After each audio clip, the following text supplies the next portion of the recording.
Mama, magpapaalam po ako sa inyo. Magkakaroon kasi kami ng outdoor school activity ngayong weekend. Outdoor school activity? Yung sa Teddy Bear Experiment Organization? Apa, Bakit naman kailangan nyo pang pumunta sa malayong lugar para lang gumawa ng laruan? ganun talaga yun, Ma. Gaya ng sinabi ko sa inyo dati, ginagawa yun para magkakilala ng mabuti ang members ng organization at hindi lang para gumawa ng teddy bear. Outing lang naman ang tawag doon eh. Ganun din naman yun. Huwag kang maging pabaya at lagi kang mag-iingat. Noon ko pa pinapaalala sa iyo, tuwing may outing ka, kung hindi ka madadapa, sasakit naman ang tiyan mo, tapos ikaw pang alalahanin ng iba. Kurik ka dyan, Mama. Oo nga. Naman eh, hindi pa ako lumalabas ng bahay, sinasabi nyo na agad yan. Ang outdoor school activity ng Teddy Bear Experiment Organization! Bye! Alis na ako! Sandali lang, Mekan! Backpack na lang ang dalhin mo. Lagi ka kasing nadadapa pag lumilingon ka sa kanan at kaliwa na dinadaanan mo. Mabuti nang wala kang bitbit ng gamit. Ma, hindi na ako bata. Kaya ko na sarili ko, no? Dalhin mo na rin to. Tissue. Hindi lahat ng mapupuntahan nyo doon ay may maayos na CR at baka wala pa dong tissue. For sure, magagamit mo to. Di naman kami pupunta sa tuktok ng bundok, no? Kahit pa! May dala ka bang raincoat? Paiba-ibang lagay ng panahon. Dapat lagi kang ready. Camping area lang kami pupunta da! Para sa ikabubuti mo, sinasabi ko, magdala ka rin ng plastic bag para magamit mo kung uulan. Pwede mo ipang sukob. May masislungan kami. Doon kami pupunta sa wooden house. Basta dalhin mo na lang. Pag naligaw ka sa daan at napagod, magagamit mo yan bilang pangsapin para makapagpahinga ka. Ma, di ako maliligaw doon, no? Basta, kukunin ko na. Ma, I'm in a hurry. Ito na yung plastic bag. Pakitapon na rin tong basura, ha? What? Basura? Tinawag niyo lang ako para magtapon ng basura, no? Pag hindi ko naabutan yung train, kasalanan to ni Mama. Ah! Ouch. Lagi kang nadadapa pag lumilingon ka sa kanan at kaliwa ng dinadaanan mo. Buti nang wala kang bitbit na gamit. Kasi naman niya, alam na niya ang dami kong dala. Uutusan pa niya ako magtapon ng basura. Si Mama talaga! Ang tagal naman ni Mikan. May nangyari kaya sa kanya? Malapit na umalis yung train eh. Tatawagan ko muna siya. Sorry! Pasensya na, late ako! Ano nangyari sa ilong mo, Mikan? Nag-nosebleed ka ba? Kung nag-nosebleed ka, hindi sapat na band-aid lang ang ilalagay. Nadapa ako nung umalis na ako, kaya ako na late. Hindi kasi ako nag-iingat, kaya ayun, nadisgrasya tuloy ako. Oh, kasi wala na tayong natitirang oras. Oo nga, tara na!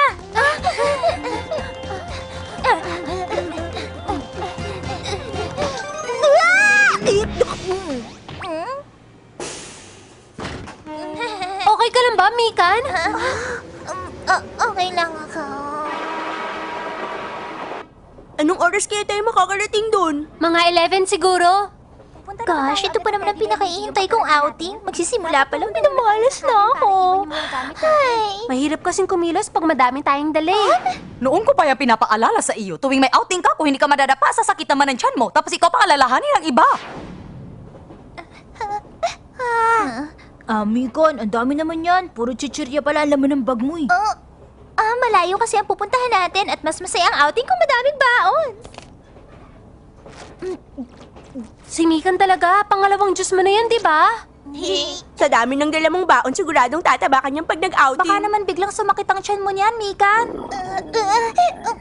Naku, nararamdaman ko na para nagsisimula na. Wait lang magsisiyar lang muna ako. Ouch, ang sakit na, ang malas talaga. Bakit naman kasi ngayon pa sumakit ang tiyan ko?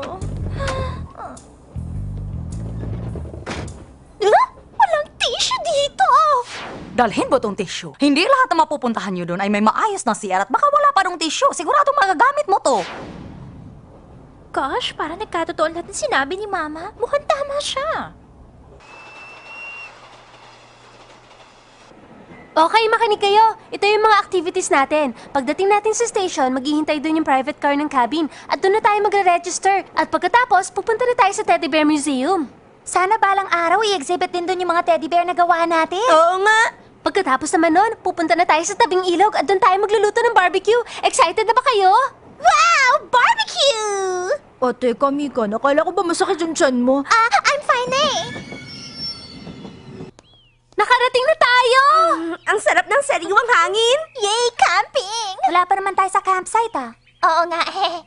Pero tingnan nyo. Puro mga magbo-boyfriend na nandito. Ano, gusto mo yun? Tayo, sira. Nasaan yung private car na susundo sa atin? Ang weird, sabi ko naman makakarating tayo ng ganitong oras eh.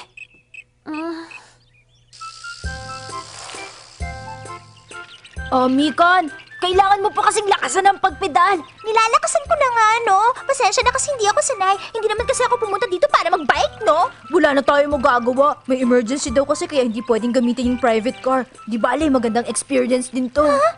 Tingnan mo, paakyat pa yung kalsada. Hindi nga! Go! Go! Oh. Agad-agad na. Wow nga! I'm tired na. Kararating lang natin. Ba't mukhang pagod na agad si Mika? Bakit pagod na siya? Ay, hindi ha. Okay lang ako, no? Mabilis din ako makakabawi ng lakas. Ilang buwan ko hinintay to, no? Kailangan mag-enjoy talaga tayo para sulit naman. Tama! Sige, magpa-picture tayo dito! Teka, si Mika nang in charge sa pagkuha ng picture, di ba? Oo, dala ko yung camera, no? Magpa-picture na lang tayo sa staff nila dito. Oo nga.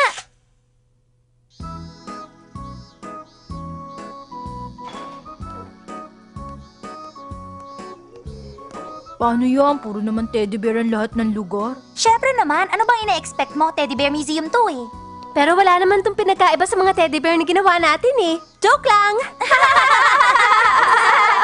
Teka, nasa si Mika? Oo nga no, naliligaw na kaya siya? Saan ba siya nagpunta?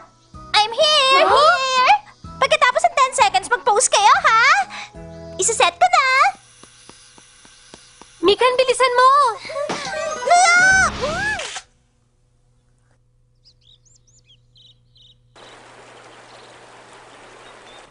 Nasaan yung gagamitin pang barbecue? May magpa-provide naman ng mga gamit dito sa campsite. Teka, parang dumadami pa yata yung mga sugat mo, Mikan. Oo nga, puro aksidente inaabot mo. Hindi, wala lang yun, no? Magpa-picture na tayo. Sige na, ako na lang kukuha ng picture natin.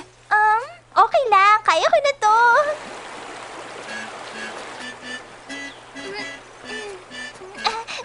Mas magandang anggulo mula dito.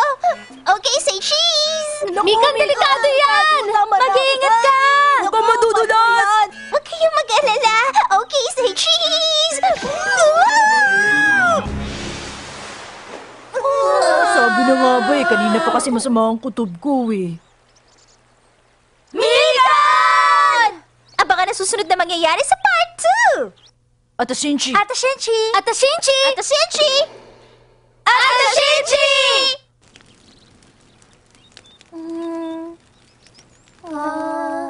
Kahit na nahulog ako sa ilog, konti lang naman ang mga sugat na nadagdag. buti na lang hindi ko nabalian ng buto. Oo nga, Mikan. At saka hindi din nasira yung camera. Buti na lang pala, may dala ka malaking plastic bag. May nagagamit kang pantapis. Oo nga eh. Di ko ina-expect na magagamit ko pa rin yung plastic bag na pinadala sa akin ni Mama. Para sa ikabubuti mo, sinasabi ko sa'yo, magdala ka na ng plastic bag para magamit mo kung uulan. Pwede mo ibang sukob. Hindi lang to pwedeng ipang sukob. Pwede rin pala itong gawing pangtapis. Buti na lang pala. Achoo! Nilalamig ka na ba? Gusto mo bang dagdagan pa natin yung panggatong natin? Hindi na. I'm okay. Excuse, may dala ba kayong extra underwear? Papalitan ko na lang pag uwi natin. Kailangan ko lang talaga eh. Wala kaming dalang underwear dito. Nasa cabin yung mga gamit natin Ay, kung bumalik na lang kaya tayo doon. Ha? Sayang naman to. Ano ba hindi na natin kailangan pang bumalik? Ganito na lang. Matutuyo din to kaagad. Sigurado ko? Sige ha, pero wag mo masyadong ididikit. Baka magtutong. Oo nga pala, kukuha lang muna ako ng tubig. Sandali lang Okay, ha. sasama ako sa'yo. Sasama din ako, tara na. Wait lang. Ayoko maiwan dito. Wait lang.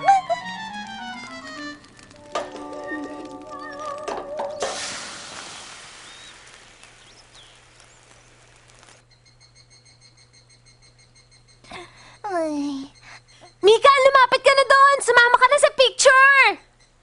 kasi... Mika, naligo na, huwag ka na bahiya. Hindi naman makikita sa picture na wala kang suot na panty eh. Oo nga naman.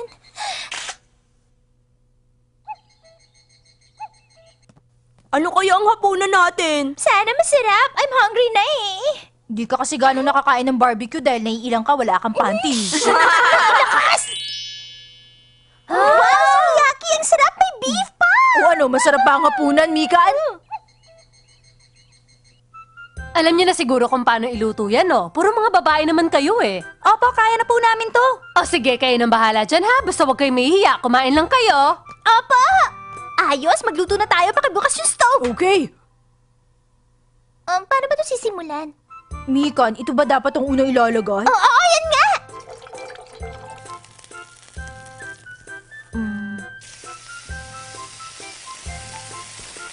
Oh. Teka, Mikan, tingnan mo, nag-grill muna sila ng beef, oh. Oh, Yun ba dapat ang unang gagawin pag nagluluto ng sukiyaki? mukhang ganun na nga. Excuse me, ganyan ba talaga yan? Bakit kayo nag-grill ng beef? Barbecue na ba kakainin natin? Ha? Mikan, bakit? Hindi ba kayo nag-grill muna ng beef? Hindi eh. Di ba itong gagamitin? Oo, pero bago gamitin yan, kailangan i-grill muna ng konti yung karne. Magiging malambot yung beef ko, iluluto nyo muna. Ganun ba yun? Hindi ba mag-golden barbecue lang ang ginigrill? Siyempre grilled yun, pero kadalasan ginigrill ang beef ng sukiyaki. Paano na to ngayon? Wala na tayong magagawa. Nandiyan na yan eh. Ilagay na lang natin lahat. Oh, okay lang ba yan? Oo, don't worry. Makakain pa rin natin yan. Pareho lang naman yung ingredients eh. Teka, tingnan mo to. Alam mo ba kung ano to? Butter yan. Dapat tunawin mo na yan sa pan bago mag-grill ng karne. Naku, lagot na, Mikan. Mukhang mali na lahat ng ginawa natin sa simula pa lang. Ilagay na rin natin yan sa pan. Sigurado ka? Ngayon ko palang nilagay yung butter. May silbi pa rin ba yun? Basta, ganyan na lang. Huwag na tayo mag-isip pa para hindi na tayo mahirapan. Mahabok na yung pot! Ano na gagawin natin ngayon? Kailangan natin ng pauna. Hindi ko magamit na sa sa sukiyaki. Na lang.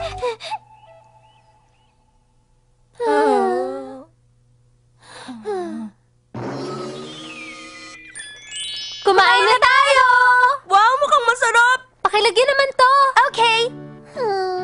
Sukiyaki din to pero ang layo ng itsura kumpara sa kanila.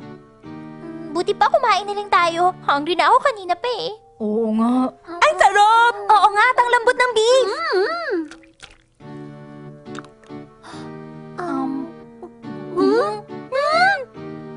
Grabe, hindi ko akalaing masarap pala to. Oo nga, kahit matigas yung karne, masarap pa rin. Mukha lang nakakatakot kainin. Oo nga pala, may tinapay ba dyan? Huh? Masarap din kasi kung lalagyan ng tinapay. Seryoso ka ba? Bakit naman tinapay? Di ba dapat noodles? Naku, kami lang sa bahay ang gumagawa nun. Ang alam ko, sa onion soup pwedeng maglagay ng tinapay, pero bagay din ba yung sa sukiyaki? Kadalasan, noodles ang nilalagay dito. Ganun ba? Naisip ko lang kasi na baka pwede yung subukan. Naku, nag-isip pa ako ng palusot.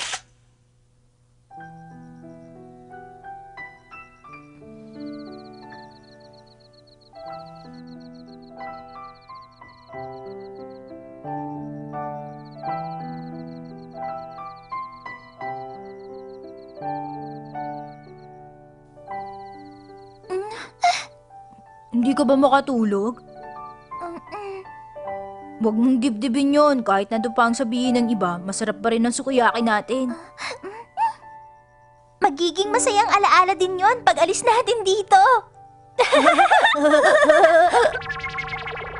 Tingnan niyo po, na-develop na yung pictures namin, Mama. Patingin nga. Aba, mukhang maganda ang cabin na nakuha niyo Maganda po sa place na yon. Ano ba yan? Tignan mo naman, lagi ka talagang nadadapa. Nakita niyo na, okay lang po yan eh. Yan na nga bang sinasabi ko eh. Kaya puro band-aid kapag uwi mo. Siguro puro pasa ka din sa katawan ano. Hay nako, ikaw talagang bata ka. Alam mo sa totoo lang, hindi ka bagay para sa outdoor school Hindi naman activities. sabihin yan, Ma. Tingnan niyo po to, sukiyaki ang punan namin. Ang sosyal, no? Sukiyaki? Akala ko kaning baboy. Kahit siguro gutom ako, hindi ko kakainin yan. Alam ko pong hindi yan presentable, pero masarap naman. Yun naman po ang importante. Ano ka ba naman? Naturingan ka pa man din babae. Dapat marunong ka magluto nito. Wait, Mami, naalala ko. Nalaman ko po na hindi pala nilalagyan ng tinapay ang sukiyaki. Well, of course, alam ko yun. Nagkataon lang na naglagay tayo ng tinapay dati. Nagkataon lang ang tawag doon. Lagi po natin ginagawa yun eh. Ano naman? Specialty natin yun. Nag-barbecue pala kayo? Oo, ang saya, hindi ba? Mas sumasarap ang barbecue pag sa campsite kinain eh. Bakit ganyan ang itsura mo dito? Parang nahihiya ka sa litrato. Pulang-pula ang mukha mo, oh. Marami na po ako iniisip nun. Saka ang init po kasi dyan, kaya ako namumula. Hindi. Napansin niyo na wala akong suot na panty? Ito, tignan nyo. Teka, ano ba to? Oh! tayo sumigaw! Dahil doon, Meron pala dyan isang oso. hindi nyo napansin yan? Hindi po eh. Ay, paano pag sinugod kayo? Siguradong mapapahamak kayo at hindi lang sugat ang aabutin nyo! Swerte nyo, nakauwi kayo ng ligtas. Buti na lang, walang nangyari. Ay sus, Teddy Bear Experiment Organization nga kaya may uso.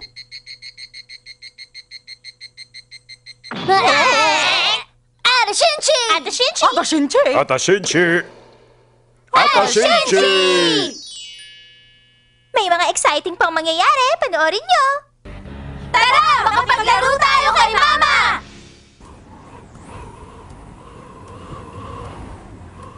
Kaya nyo ba talaga ito? Kung ganun, simulan na natin. Hulaan nyo kung nasaan ang pulang bola. O ayan, nilagay ko yung bola sa basong nasa gitna. Huh! Ngayon, matapos kong ilipat-lipat ang mga baso, nasaan na yung pulang bola? Tada! Nasa gitna pa rin. Eh kung ganito naman ang gawin ko. Haya! Ho! Hey! Ho! Ya! Ha! Ya! Ho! Ho! Hoy! Hey! Oh! Ha! Ha! Ya! Yo! Oh! Oh!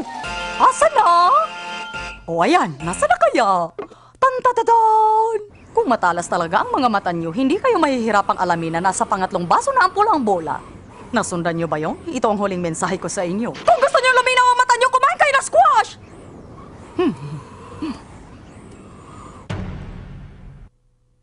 Ayon sa natanggap kong balita kanina lang, ito ang susunod na episode ng Atashinchi. Ang unang bahagi ay pinamagatang ang boring ng summer. Yung isang bahagi naman ay ang vacation goal ni Mikan. Abangan nyo yan ha! Tungkol sa mga bagay na pwedeng gawin sa summer vacation ang mga kwento natin sa susunod.